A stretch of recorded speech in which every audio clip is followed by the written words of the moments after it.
Welcome, everyone. I'm Jeffrey Goodman, Director of Marketing and Development for the YMCA of Northwest Louisiana, and we're here at 318 Latino Studios for Shreveport-Bossier, my city, my community, my home. And we have a really special treat today. Our guest is Sister Sharon Rambin. So, Sister Sharon, thanks for coming. Thank you for inviting me. Of course. Well, I've got a lot of information about you. Let's start here. You've been a longtime advocate for accessible healthcare for children in Shreveport-Bossier. Yes. And you once said a healthy community thrives. Today, I want to talk about some of your impactful work and touch on the inspiring life of service you have led. Let's start here today. How did you first become aware that providing accessible health care to children in Shreveport-Bossier was such an important need in our community? You know, Jeffrey, I really think that it went back. One time I worked in television, and I saw a lot. You see a lot through the lens of a camera.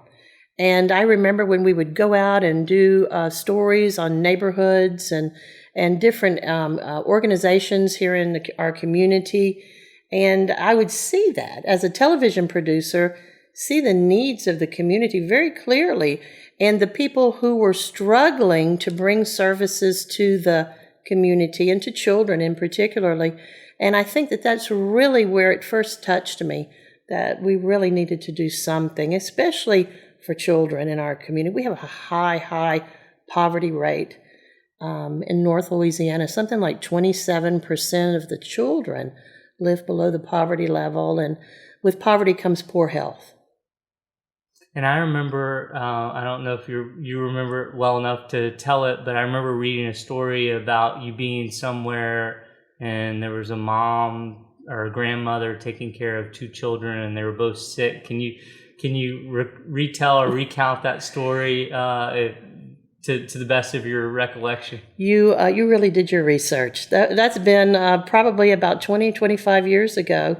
I received a phone call. It was late one evening from someone, and this happened often. Someone would give me a call. Hey, Sister Sharon, there's a family and they don't have food or medicines. Can you please try to help them?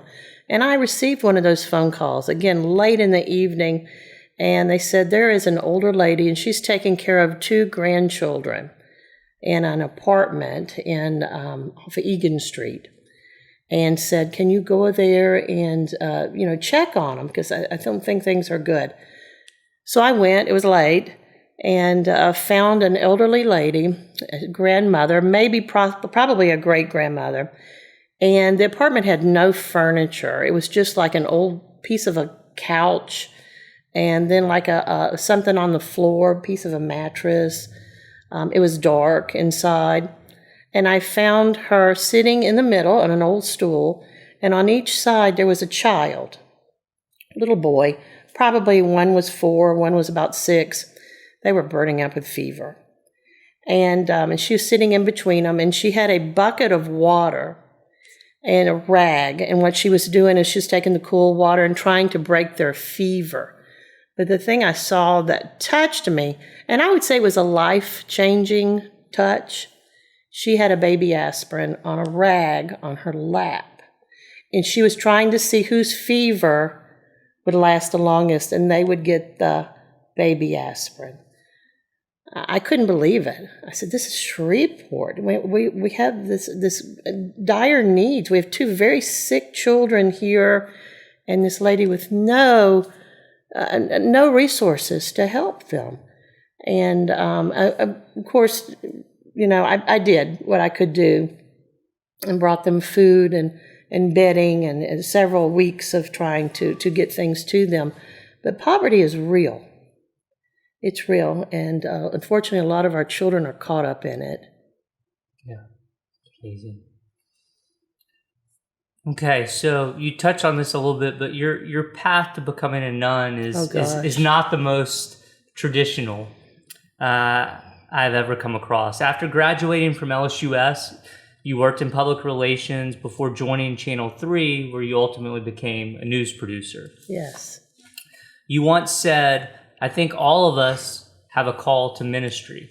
Growing up in Shreveport and Bossier, I've been given so much, and I'd like to return as much as possible. My question is, how did you come to make the decision that your life's work would be giving back to our community?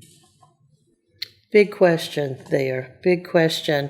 And I think about that question every day, and it's been almost 30 years, but it's a question that has many parts to it. I can remember, again, when I was working in television, I became friends with some of the sisters at Holy Angels. Holy Angels is a residential facility for disabled children and adults, and would go out and visit them. And I felt like I had a connection to Holy Angels because my mother was a nurse there. And I remember going there when I was a child. So would go out and visit the sisters, and found I enjoyed it a lot. And I loved to hear them talk about their ministry and all their years of service to the community and to children and to those with disabilities. And just really got caught up in it, really loved it, and found myself more and more visiting the sisters. And actually, one of the sisters challenged me to a basketball game and said, "Hey, you're tall. I'm tall. Let's go in the gym, and we're just going to play a game of horse. You know, that children's game, horse." She said, "If I win, come stay the weekend with us in the convent." Well, I thought, hey, I've got this. It's not going to be a weekend. I'm going to beat sister. She won. And I went and stayed the weekend in the convent and just enjoyed it. It was wonderful. I loved the prayer, their spirituality, their work, everything about them. They were real. And I grew up in Catholic schools, and I was taught by the sisters. And they always seemed kind of distant a little bit. You loved them, but they were still, they were the sisters. But here I saw them in a whole nother, they were real people, playing basketball and barbecuing and laughing. And I thought, this might be an alternate, maybe a lifestyle for me, or something to look more into. See, and I did and followed through. It's quite it's a journey, and I started on that journey and haven't looked back. Don't play basketball with nuns. Never. Some people may not know this. In 1998, along with the Sisters of Our Lady of Sorrows, you founded the Renzi Education and Art Center. Talk to me, if you could, about the beginning of Renzi, how you got involved in that project, and how you knew it would serve such an important need in our community. Well, the sisters founded the Renzi Center as a whole, as a group. They all, partaked in everything that had to be done there. So really, the Sisters of Our Lady of Sorrows are the ones who founded it. And I was just along to, help where I could. But they had an old house on Egan Street, and it was empty. And through some benefactors and the generosity of someone who helped with the land donation, all that, it just unfolded like it should, like it was meant to be. And they saw the children in the neighborhood, the sisters, and they said, let's do something for the kids. This is a neighborhood in need. And they really went to work, literally painting and taking, scrubbing, sanding wood, and the community just came forward when they heard about this work and what was going to happen for the kids, and it just came into play. It just like it was meant to be. And before we knew it, it was going to be the Renzi Education and Art Center. So I'm just so proud to have been part of that. It's really neat to see something that God just takes control and you just kind of follow along, But it has benefited, and I believe they are celebrating, I think their 30th or 35th or something anniversary. And it's helped a lot of families. It's helped a lot of children. It's a place in a neighborhood that's like a beacon. It's a place where people can go and enjoy art and enjoy, children who need tutoring. And the sisters have been behind it the entire way. It's a wonderful place. And you mentioned some of this, but you've also spent your career advocating for the elderly and disabled in our community. Your mother was a nurse in Holy Angels Baby Nursery for several years. And it was here that as a child, you were introduced to the needs of disabled children and the life of religious sisters. Talk to me about your early memories of Holy Angels, and from your perspective, how we're doing as a community now in taking care of our elderly and disabled. Holy Angels is holy ground. Holy Angels is a very special place. Again, I have such fond memories of being there as a child, chasing after the sisters and playing with some of the residents out there. Wonderful facility. We are so fortunate to have Holy Angels in our community. Unbelievable work, and the sisters are not there anymore, but there's good people out there who are just really have done some marvelous things and programs. Have nothing but just fond memories of childhood being there with my mom in the nursery. But as I became older and became a sister, I actually spent some time there, lived there for a short time, and again, just that feeling of just such reverence. It's just a beautiful place, and a place where people, families in particular who have children with different disabilities, can rest assured that they're going to be well taken care of. And I remember families from all over the country would inquire, ask about the services, and would entrust their children, precious children, to this facility. And they have residents out there who have been there their entire life, and they're well taken care of, and they're so happy.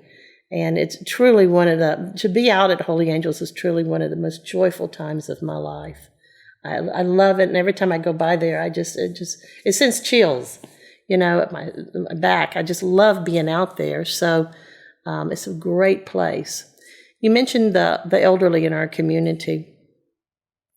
I spent some time at the Bossier Council on Aging, on their board of directors, and when you hear about programs like Meals on Wheels and other programs that both Caddo and Bossier Council on Aging, what they provide to the seniors, it's wonderful work, and it's very much needed. We have a lot of seniors who live alone in our community. There's not a lot of outreach to them. So I think it's upon us, our neighbors, to check on them and make sure they're okay, and make sure that they have a ride, to where they need to go, and they have plenty of whatever provisions they need. But we have a lot of seniors in our community who really need help. And again, the resources sometimes are very slim. So we need to step up and do what we can for them. This wasn't one of my planned questions, but listening to you speak, I have to ask you. So, and it's a question I've asked some previous guests. I feel like we've become, maybe here or a lot of places, we've become such a me community rather than a we community. As someone who's so community minded, what kind of advice or what sort of recommendations would you potentially offer to help us maybe transition from a me community to a we community? That's a great question. I don't see Shreveport-Bossier as being a me community as much as I see it as a busy community. We're just a busy place. There's just always something to do, jobs and, things to do at church that you need to do, and here and there. We just stay busy. I mean, just go down Uri or Airline Drive and you'll see the busyness. But I think sometimes we get lost in it.